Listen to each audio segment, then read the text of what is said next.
साथियों नमस्कार। ये सर इनको आप रोकिए आप।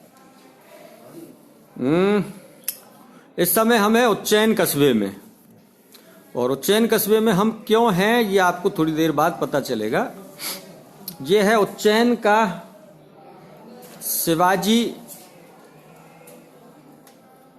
विद्या मंदिर। नीचे इसमें इनके नीचे रखिए सर, और यहाँ और नीचे आपने सब डिस्टर्ब कर दिया प्रोग्राम। चलिए चलिए चलिए। इस समय हम हैं, अभी मैंने आपको बताया जैसा कि उज्जैन कस्बे में, और उज्जैन कस्बे का ये शिवाजी विद्या मंदिर विद्यालय है।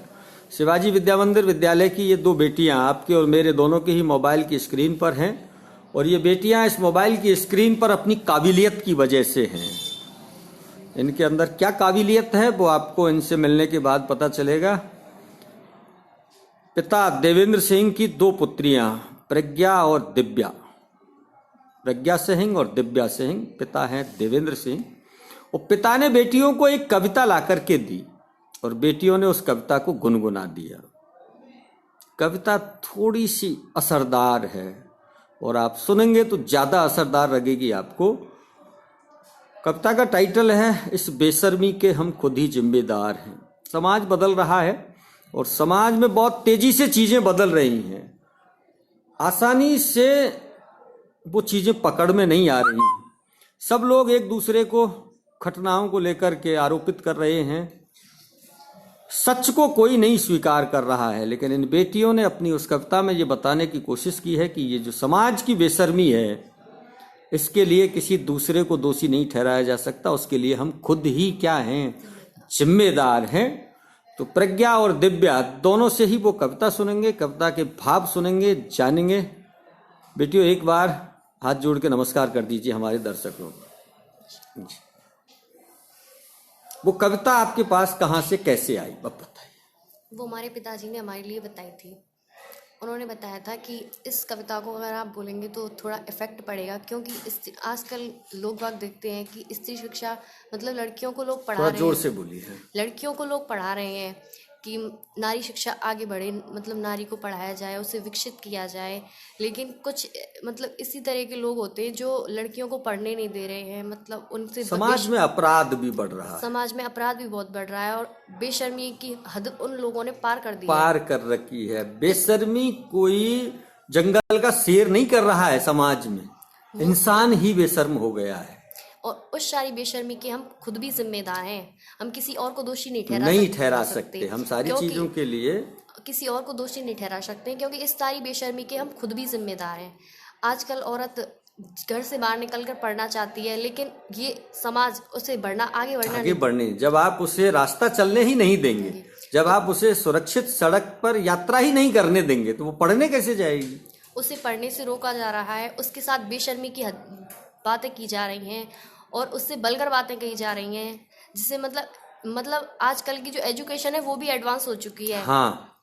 और मतलब आजकल लोग कम कपड़ों में ज्यादा फक्र करते हैं और गाली देना उसे अच्छा महसूस कर रहे हैं। बिल्कुल बिल्कुल सही। और उसमें मतलब स्त्री शिक्षा को विरोध कर रहे हैं कि ये नारी हमसे आगे कैसे निकल रही है। देखो बातें तो हो रही हैं, एक तरफ नारे दे रहे हैं बेटी पढ़ाओ, और आप समाज को ऐसा बना रहे हैं जिसमें बेटी सड़क पर नहीं चल सकती। तो दो काम एक साथ नहीं हो सकते। आजकल नारी अकेले घर से बाहर निकलना भी मुश्किल हो गया है, क्योंकि लोग बाग उसे देखते ही छेड़ने लगते हैं, कमेंट करने लगते हैं भद्दे उन पर, और मतलब रास्ते में अकेले जाते हैं तो उससे अजीब भद्दे फितरे शब्द बोलने लगते हैं। और नारी को आजकल अकेले निकलना बहुत मुश्किल हो गया है। गुड़िया कहिए कुछ, तुम्हें क्या लगता है कविता को बोलते हुए। नारी की आजकल समाज में कोई अहमियत नहीं रही है। नहीं, ऐसा भी नहीं है, अहमियत बड़ी है लेकिन बेशर्मी भी बड़ी है। आजकल बच्चियों को कोई जन्म ही देना नहीं चाहता, पेट में ही मार देते हैं। ये ऐसे भी अपराध हैं। चलिए अब एक बार आप अपनी कविता को थोड़ा सा वॉल्यूम, आवाज तेज रख के बोलिए। हम आपके समक्ष एक कविता प्रस्तुत करना चाहते हैं जिसका शीर्षक है नारी सशक्तिकरण। पूछ रही हूँ हिंदुस्तान की ताकतवर महिलाओं से, दौलत सत्ता और रियासत के आला आकाओं से, कब तक औरत की इज्जत सड़कों पर लूटी जाएगी, एक बच्ची घर में अपने महफूज नहीं रह पाएगी। भूल गए हम हिंदुस्तानी हर तालीम शराफत की, सीख रहे हैं मगरिब की हमें भी CDEFG। अब ना कोई शर्म रही रिश्तों में और ना मर्यादा, बेटी को लूटे वालिद और पोती को लूटे दादा, और बहन पर भाई की नजरों के चलते वार हैं। इस सारी बेशर्मी के हम खुद भी जिम्मेदार हैं, इस सारी बेशर्मी के हम खुद भी जिम्मेदार हैं। इस धरती पे औरत को देवी कहते हैं, लेकिन आज उसी औरत की उन भक्तों ने इज्जत लूटी है। इसके बारे में हम कहना चाहेंगे, ये वो धरती है जिसमें औरत को कहते हैं देवी, आज मगर उस देवी की खुद भक्तों ने इज्जत लूटी। भारत में गंगा है मैया और गाय माता है, आज वहाँ एक बेटा खुद अपनी माँ को मरवाता है। गांव शहर हो, होटल हो, मंदिर हो या स्कूल हो, हर जगह भद्दे फिरते क्या माल मस्त हो कूल हो, इससे भी बढ़कर भद्दे अल्फाज सुनाई देते हैं। बेटे तक अब अपनी माँ को हाय डियर कहते हैं। ये कैसी तहजीब शराफत, कैसे शिष्टाचार हैं। इस सारी बेशर्मी के हम खुद भी जिम्मेदार हैं, इस सारी बेशर्मी के हम खुद भी जिम्मेदार हैं। तीसरी कड़ी है इसकी, क्योंकि बच्चियों को तो कसूरवार नहीं ठहरा सकते कि इन्होंने ऐसे कपड़े पहने हैं, इन्होंने कोई बलगर बात कही है। मैं वजह बता रही हूँ, सुनिएगा। अब केवल अनजान नहीं अपनों से भी डर लगता है, चाचा ताऊ मामा मौसा जीजा तक से खतरा है। उम्र कोई भी हो केवल बस औरत होना काफी है, जिसको देखो नीयत खोटी नजरों में नापाकी है। हर रिश्ता एक दाग बना है, खून हुआ है अब पानी, ये तो सब होना ही था जब साथ नहीं दादी नानी। टूट रहे परिवार यहाँ अब बच्चे तन्हा रहते हैं, नौकर और पड़ोसी की सब ऊंची हरकत सहते हैं। ये हर जगह सयाद खड़े हैं और कलियां लाचार हैं। इस सारी बेशर्मी के हम खुद भी जिम्मेदार हैं, इस सारी बेशर्मी के हम खुद भी जिम्मेदार हैं। आजकल लोग कम कपड़े पहनते हैं और उसमें फक्र करते हैं और गाली देना अपना एक फैशन समझते हैं। उसके बारे में कहना चाहेंगे। फिल्में हो, मोबाइल हो या कैफे इंटरनेट हो, नॉनवेज मैसेज चलते फिर चाहे बल्गर चैट हो, ये कैसा मैनर कल्चर एडवांस हुई एजुकेशन। कम कपड़ों में फक्र करे गाली देना माने फैशन। फिल्मों से लेकर खबरों तक सिर्फ मसाले बिकते हैं, जिस्म जले एक औरत का तब इनके चूल्हे जलते हैं। औरत कोई चीज बना बाजार यहाँ पर सस्ते हैं, इनको देख जवा होते बच्चों में मुजरिम पलते हैं। सब दौलत शोहरत की खातिर बिकने को तैयार यहाँ। इस सारी बेशर्मी के हम खुद भी जिम्मेदार हैं, इस सारी बेशर्मी के हम खुद भी जिम्मेदार हैं।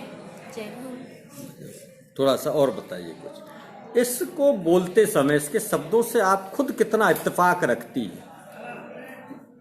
इस कविता को बोलते समय हमें अपने आप में प्राउड फील होता है कि हमारे पिताजी ने हमें ऐसी शिक्षा दी है कि आपको समाज में डर कर नहीं रहना है, बल्कि उन गलतियों मतलब उनका मुकाबला करना है, आगे बढ़ना है। हमें किसी से डरना नहीं है, हर चीज का डटकर मुकाबला करना है। नहीं, ये बात तो ठीक है, लेकिन जो जो भाव और शब्द आपने इसके माध्यम से कहे हैं, क्या आपको लगता है समाज में सब ऐसा ही हो रहा है?